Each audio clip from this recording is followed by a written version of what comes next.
उन्हाळ्यामध्ये थंडावा मिळण्यासाठी आपण फ्रीजचं थंडगार पाणी पितो, पण पूर्वी मात्र वाळाचं पाणी प्यायलं जात असे.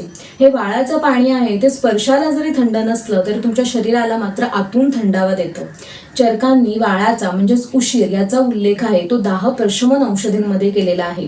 म्हणजेच ही अंगाची होणारी लाही आहे ते कमी करतं. जर तुम्ही वाळाचं पाणी जर नियमितपणे उन्हाळ्यामध्ये प्याल तर तुमचे पित्त आहे ते कमी राहतं, तुमची अंगाची होणारी जळजळ आहे ती कमी होते, बरोबरीनेच तुमची तहान देखील लवकर भागते. पण विशेषतः ज्यांना उन्हाळ्यामध्ये खूप जास्त घाम येतो अशा लोकांनी वाळाचं पाणी हे आवर्जून प्यायलं पाहिजे. हे वाळाचं पाणी पिण्याच्या बाबतीत फक्त तुम्ही एक काळजी घेणं गरजेचं आहे. तुम्ही रोजच्या रोज हा नवीन वाळा पाण्यामध्ये टाकणं हे गरजेचं आहे. ह्या वाळ्याचे पावडर आणि त्याच्यामध्ये तेवढ्याच प्रमाणामध्ये चंदनाची पावडर आहे ती तुम्ही अंगाला लावण्यासाठी वापरू शकता, किंवा ज्यांना घाम जास्त येतो अशा लोकांनी ही पावडर लावल्यामुळे त्यांना अंगाला सुगंध देखील येतो, बरोबरने त्यांचा घाम येण्याचं प्रमाण देखील कमी होतं.